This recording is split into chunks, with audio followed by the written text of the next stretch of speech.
Is this the best travel photography lens for Sony E-mount cameras?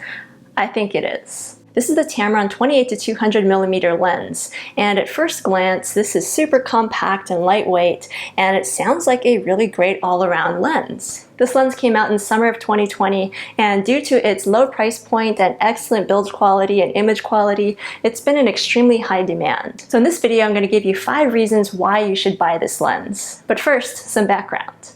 If you're not familiar with Tamron, they've been on a roll last year and this year, releasing tons of Sony E-mount lenses at a much lower price point than Sony's own branded lenses. Some of those lenses include the Tamron 17-28mm f2.8 lens, the 28-75mm f2.8 lens, and the 70-180 f2.8 lens. In fact, I just released a video about that 70-180 telezoom lens, and I have to say it was really impressive. So there's a link in the description below if you'd like to check that video out. Reason number 1 you should get this lens: it is super small and lightweight, especially compared to Sony's version of this lens, which is the Sony 24-250mm lens. I've had this Sony lens for a really long time. It was one of the first lenses I bought when I first got my Sony a7R III. And the main reason why I got this lens is its focal range. Being able to cover 24mm to 240mm in a single lens like this is really awesome for travel and landscape photography. And this is a relatively small and lightweight lens considering the range that it covers. However, this lens is rather pricey. It retails at just over $1,000 if you buy it brand new. But on the flip side, it's been out for such a long time that it's relatively easy to find a used copy, which is what I did. I actually bought this used on Craigslist. So if you compare this Sony lens to the Tamron version, you'll see that they are pretty close in size, but I can tell you just by holding these two that the Sony is quite a bit heavier. The Sony weighs in at 780 grams, while the Tamron comes in at 575 grams. You do have a slightly more flexible focal range with the Sony version, since it covers 24-240 versus 28-200.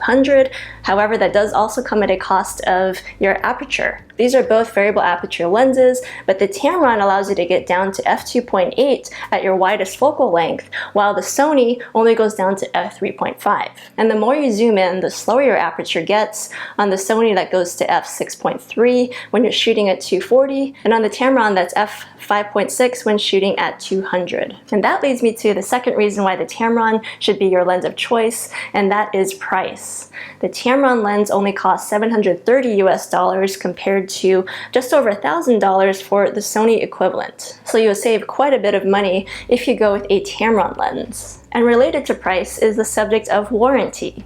All Sony lenses come with a standard 1-year warranty. Tamron lenses, on the other hand, come with a 5 to 6 year extended warranty if you register the product. Here in the US, it's a 6-year warranty versus 5 years if you're in Europe. A warranty is no replacement for insurance. If you have personal property insurance or business insurance, be sure to add that to your lens, but a warranty is still helpful to cover any defects. So if the idea of buying a third-party lens and a non-Sony lens is questionable to you, then rest assured that that warranty will help ease your mind. The fourth reason why you should buy the Tamron 20-200mm lens is that it is moisture resistant.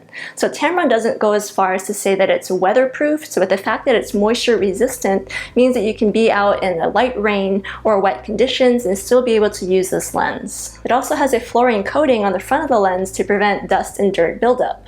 And speaking of the front of the lens filter size is 67mm, which is the exact same filter size as the rest of the Tamron Holy Trinity lenses. So if you buy into those 3 lenses and add this as your travel outdoor lens, you can use the same filters like ND filters and polarizers. You don't have to buy different filter sizes. And the fifth and final reason why you should buy this Tamron lens is the image quality. So both for photos and videos, the image quality of this lens is stellar.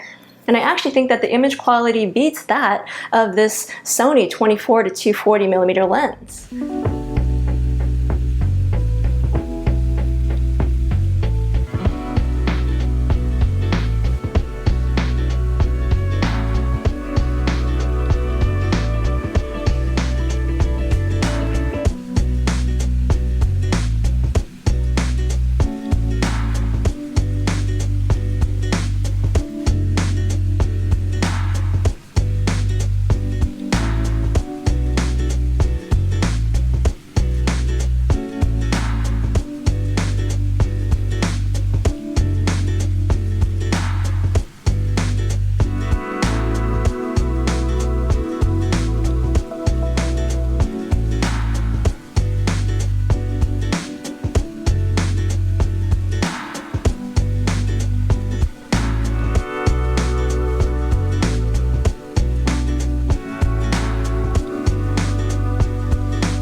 The image quality of this lens is just that good, and it's so small and compact that when it's attached to my camera, I sometimes forget that this is a variable aperture lens, and I even confuse it with my Sony 24-70 f4 lens, which up until recently was my most used lens on my Sony A7R III. So in conclusion, I really think that this is a great lens for the price. For $730, you get a really fantastic all-in-one lens that covers 28mm all the way to 200mm, and it does so in a really light and compact body. It may not be the best solution for video shooters or those that shoot in low lighting, but if you need a lightweight and compact lens for travel or landscape, then this is one that you should definitely consider.